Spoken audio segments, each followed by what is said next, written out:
impromptu video I thought I'd make because we just reached the finale of the first season of what I believe, or what I could argue to be the best first season of any DC cartoon. I know it's a big statement. There's a lot of Batman animated series fanboys out there, but I don't know.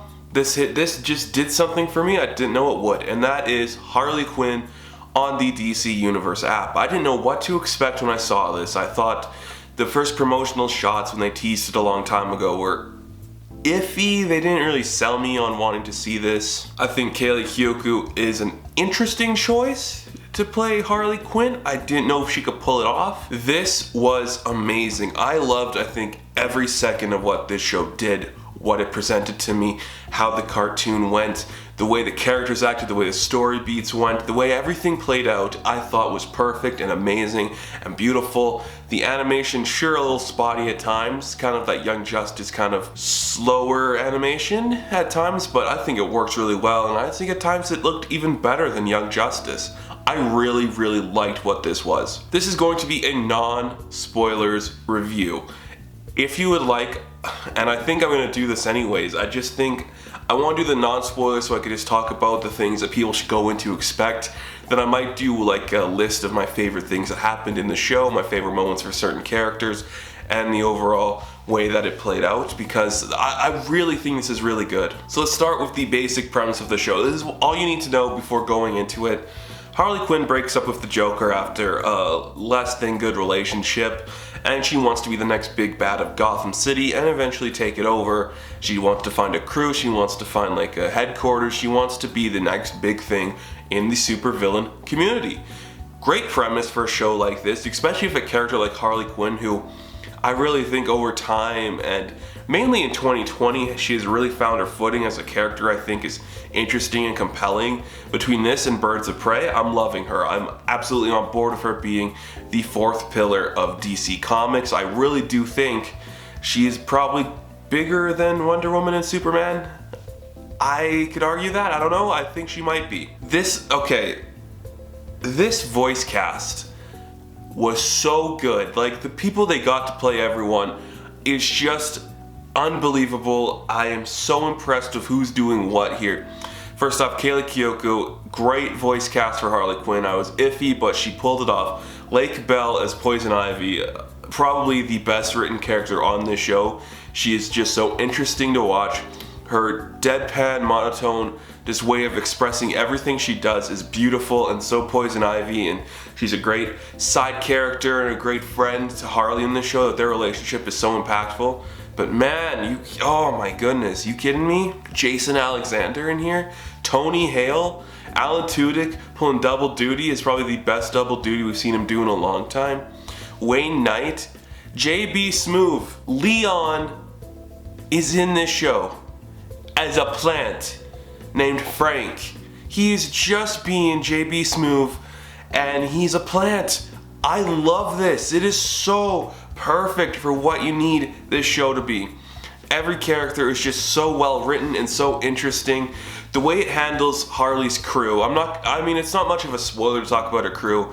You know, you got Clayface, you got King Shark, you got Dr. Psycho, and you got Cyborgman. Now, I'm not going to go into certain things of those characters because they are so good and so well written. I love everything about them. The way Clayface wants to be an actor, the way Dr. Psycho is kind of a misogynist, you know, Cyborgman's this old crazy guy. Like, everything about it is just so perfect and it's so funny. And what I love about this show is the way the humor comes off as just natural and progressive through the show. It's not forced, you know, like physical comedy, we're gonna do a stupid joke here. They do a lot with what they are given in terms of the R rating, because this is a mature show. And with the R rating, it's not just like sex and drugs and that kind of comedy. It's more like, we use those things for the comedy, but we're also like, we're gonna be smart with this comedy. It's very well written. It reminds me of Veep, which I love Veep, and I will talk up Veep until the day I die because it's probably one of the smartest shows I've ever seen in my life. And the comedy here comes from the dialogue and what people say.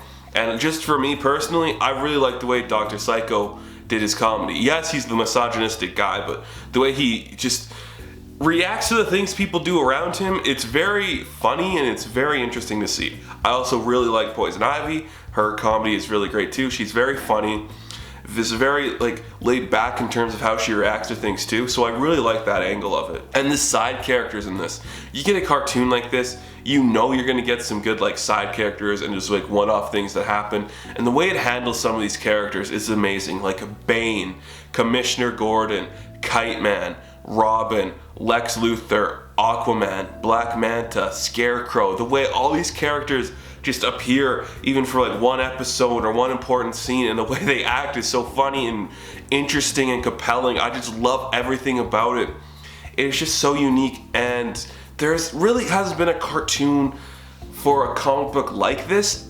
I put this in the same category as a show like Archer. I'm a big fan of Archer. I really like Archer.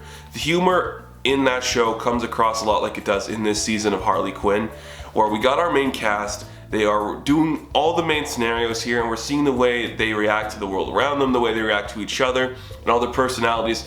While they kind of clash, they all work together perfectly in this beautiful harmony, and it's very interesting to see. I really want more of this, and I know we're getting a season 2 very soon, which is so exciting to me, because I think they ordered a lot more episodes of this season, but they cut it back because DC Universe isn't being watched by anyone, which is a shame because it's really good and it's definitely worth checking out.